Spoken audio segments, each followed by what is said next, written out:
অমিত শাহের সভার পর উত্তপ্ত কাঁথে বিজেপি কর্মীদের গাড়িতে হামলা, বাস, ট্রেকার, বাইকে ভাঙচুর, আগুন। তৃণমূলের বিরুদ্ধে অভিযোগ বিজেপির, পাল্টা বিজেপির বিরুদ্ধে তৃণমূল কার্যালয় ও বাস ভাঙচুরের অভিযোগ উঠেছে। অমিত শাহের সভার পর উত্তপ্ত কাঁথি দেখতে পাচ্ছেন বাসের ছবি, ভাঙচুর চালানো হয়েছে বাসে, বিজেপি কর্মীদের গাড়িতে হামলা, তৃণমূলের বিরুদ্ধে অভিযোগ, পাল্টা বিজেপির বিরুদ্ধে তৃণমূলের কার্যালয় ও বাস ভাঙচুরের অভিযোগ। সুজিত ভৌমিক প্রতিনিধি রয়েছেন টেলিফোন লাইনে। সুজিত, ঠিক কি ঘটেছে?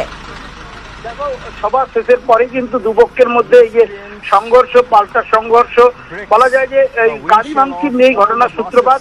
যখন কিনা অভিযোগ যে দাঁড়িয়ে থাকা গাড়িগুলি যখন বিজেপি কর্মীদের যারা এসেছিলেন তাদের গাড়িতে একাধিক গাড়িতে ভাঙচুর চালানো হয় এবং যে অভিযোগ ওঠে তৃণমূলের বিরুদ্ধে, উল্টো দিকে তৃণমূলের অভিযোগ বিজেপিও রাস্তায় চলাচল করে গাড়িগুলিকে ভাঙচুর করেছে। শুধু তাই নয়, তৃণমূলের একটি স্থানীয় শাখা অফিসেও ভাঙচুর চালানো হয়েছে এবং আগুন দেওয়া হয়েছে।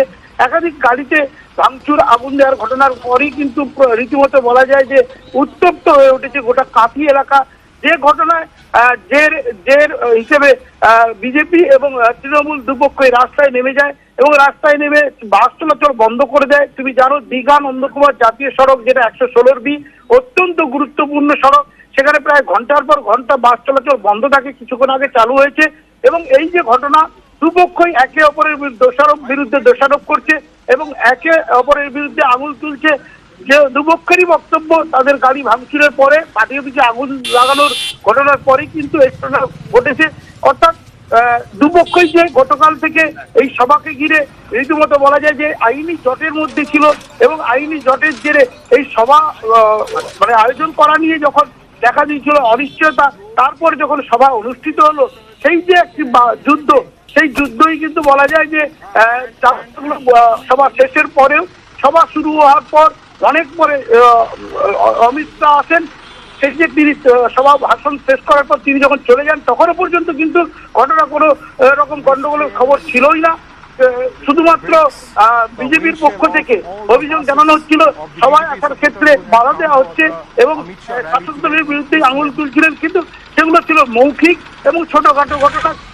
সমাধিটা এই যে সভা শেষের পর যখন কিনা বাড়ি ফেরার দিকে সবাই যাচ্ছিলেন, তখনই কিন্তু দেখা যায় রাস্তার উপর গাদা গাদা গাড়ি ভাঙচুর করা হয়েছে এবং সেই যে ভাঙচুর করা হয় গাড়িতে, সেগুলো দেখা যায় যে কোনো কোনো গাড়িতে আবার আগুনও লাগানো হয়েছে। এর ফলে রীতিমতো বলা যায় যে গোটা কাঁথি শহর জুড়েই পরিস্থিতি পুরো উত্তপ্ত হয়ে ওঠে। ধন্যবাদ সুজিত। দেখতে পাচ্ছেন সেই ছবি, কিভাবে বিভিন্ন বাস গাড়িতে ভাঙচুর চালানো হয়েছে।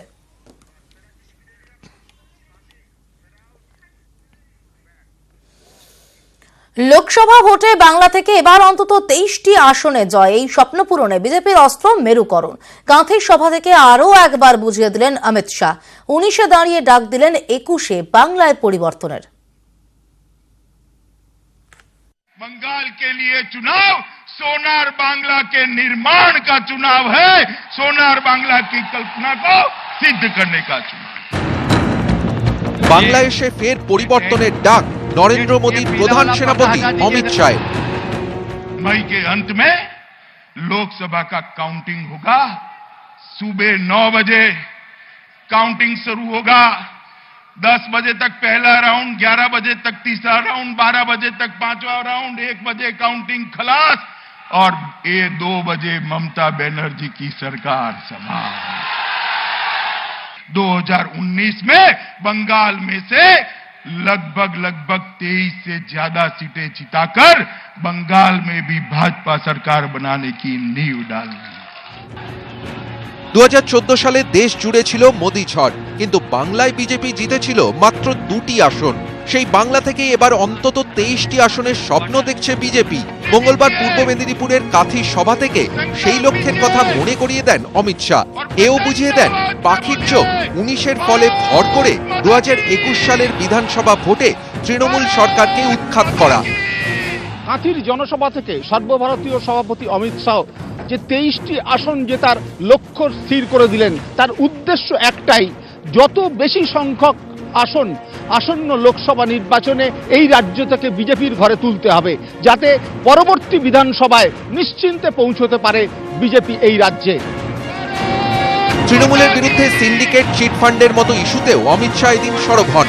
তবে মেরুকরণের রাজনীতিকেই যে বিজেপি প্রধান অস্ত্র করতে চায় তা দলের সর্বভারতীয় সভাপতির এদিনের বক্তব্যে স্পষ্ট বলে মত পর্যবেক্ষকদের একাংশের। मित्रों, वो घुसपैठ रोक सकते हैं क्या? घुसपैठ रोक सकते हैं? घुसपैठिए उनकी वोट बैंक है, वो नहीं रोक सकते। मैं आपको गारंटी देने आया हूं, भाजपा को जिता दो। घुसपैठिए तो क्या, परिंदा भी पैर मारकर यहां नहीं आ सकेगा। एक एक घुसपैठियों को निकालने का काम। অমিত শাহের গলায় কখনো অনুপ্রবেশকারী, কখনো আবার শরণার্থী ইস্যু। পর্যবেক্ষকদের একাংশের মতে আসল লক্ষ্য ভোটের মুখে ধর্মীয় মেরুকরণের হাওয়া তোলা। हमारे शरणार्थी जो आए हैं, हिंदू है, सिख है, जैन है, उनको नागरिकता मिलनी चाहिए या नहीं मिलनी चाहिए? बंगाल में बोलिए जरा, मिलनी चाहिए या नहीं मिलनी चाहिए? जोर से बोलिए, मिलनी चाहिए ना मिलनी चाहिए? मोदी जी इनको नागरिकता देना चाहते हैं, सिटीजनशिप अमेंडमेंट बिल लेकर आए हैं। मैं ममता दी को पूछना चाहता हूं, राज्यसभा के अंदर अब सिटीजन अमेंडमेंट बिल का समर्थन करेगी या नहीं करेगी? मेरी बंगाल की जनता को जरा बता दो। बताना चाहिए नहीं बताना चाहिए भाई? जोर से बोलो, बताना चाहिए नहीं बताना चाहिए? घुसपैठिए आते हैं, उनका स्वागत है।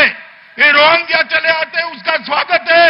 और जो शरणार्थी अपना धर्म बचाने के लिए, अपने बहु बेटियों की इज्जत बचाने के लिए यहाँ आए, इसके लिए जगह नहीं है। বিজেপি এবার টার্গেট করেছে বাংলাকে। বারবার এ রাজ্যে এসে সভা করছেন দলের শীর্ষ নেতৃত্ব। আসছেন নরেন্দ্র মোদী, অমিত শাহেরা। অমিত শাহের এদিনের সভার পর 2রা ফেব্রুয়ারি রাজ্যে নরেন্দ্র মোদী। সেদিন উত্তর 24 পরগনার ঠাকুরনগরে তার সভা। পূর্ব মেদিনীপুর থেকে ক্যামেরায় বিপুল ঘোষের সঙ্গে অরূপ দত্ত এবং সুজিত ভৌমিক, নিউজ 18 বাংলা।